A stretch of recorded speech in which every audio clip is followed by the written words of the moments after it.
120 secondes. L'invité de la rédaction.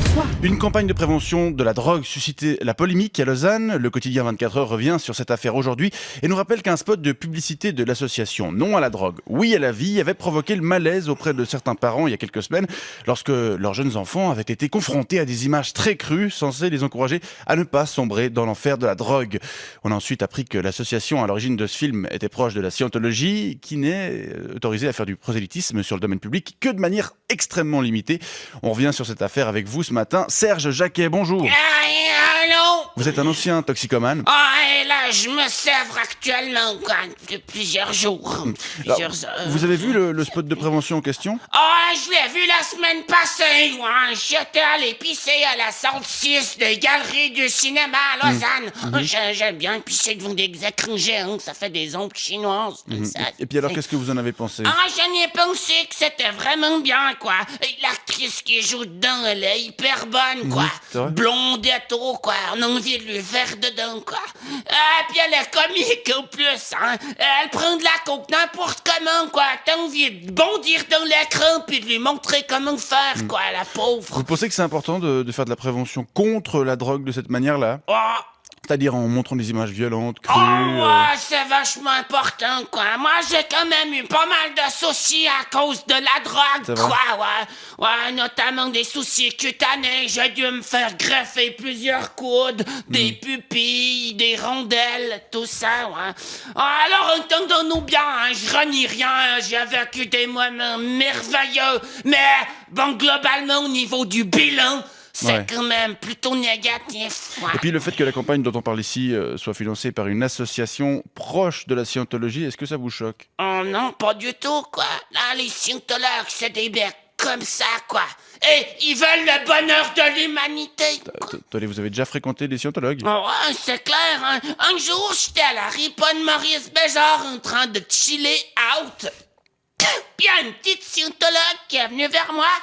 Elle m'a offert un flyer, quoi. Gratos comme ça, quoi. Elle voulait me proposer de faire un test de personnalité. Un test de personnalité? Moi j'ai arrêté l'école au 9e et demi. Alors ça faisait hyper longtemps que j'avais plus fait de tests, quoi. Alors j'ai tout de suite accepté. Puis je l'ai suivi, cette petite scientologue, dans son local. À la rue de la Madeleine. Qu'est-ce qui s'est passé au premier étage. Qu'est-ce qui s'est passé dans ce local? Il s'est passé que j'ai réussi le test, quoi. Bravo. Merci, quoi. Elle m'a dit, Monsieur Jacquet, vous avez une personnalité, quoi. C'était déjà une bonne nouvelle, quoi. Puis Ensuite, elle m'a filé plein de bouquins, dans certains Lafayette Ron Hubbard. Tu connais, quoi? Ouais. C'est un mec incroyable, quoi. Il a commencé par écrire des livres de science-fiction. Et puis ensuite, il a pondu une sorte de Bible 2.0 qu'il a baptisé la Dianétique, quoi. C'est hyper bien, quoi. Si tu le lis plusieurs fois, et puis que j'ai une guêpe qui s'est réveillée. Faites-la sortir. Non, mais elle dort, quoi. D'accord. Non, mais elle est en stock, là, pendant quelques mois, quoi. C'est pour donner un coup de main, quoi. D'accord. Alors, je reviens à la Dianétique. Bien si sûr. tu le lis plusieurs fois, puis que tu files quand même un peu de thunes, tu peux devenir heureux. Tu te rends compte? Ouais, Puis même, tu peux jouer dans Top Gun, quoi. Non, mais vraiment, les scientologues, c'est trop des winners, quoi. Et à côté, les mormons. Ouais. Mais c'est des clowns, C'est quoi. des petits sirops. Des clowns nains. Du CNI. Vous êtes quand même pas devenu scientologue vous-même? Ouais, non, j'ai hésité, quoi. Ouais, j'ai d'abord converti mon chien pour voir ce que ça faisait, quoi. Alors, il a d'abord voulu changer de prénom, quoi. De Rhubarbe, il a voulu que je l'appelle Rhubarde.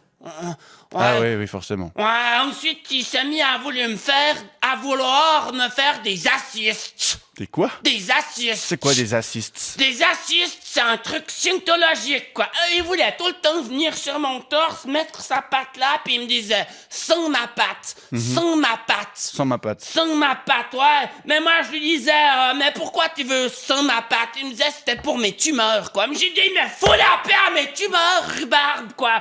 J'hallucine. Il était là, il me regardait, il avait tellement l'air heureux, ça me faisait flipper, quoi. Il avait les yeux révulsés, c'était des smileys Riley dedans, maintenant. Ah, j'ai dit, mais ça va bien, je te fous en cure de désintox de scientologie, quoi. Ah là, et puis, moi, du coup, j'ai renoncé à cette drogue aussi, quoi. Avant même d'y sombrer. Donc il faut quand même se méfier un peu, c'est ça que vous nous dites. Tout le monde n'est pas prêt à subir autant de bonheur.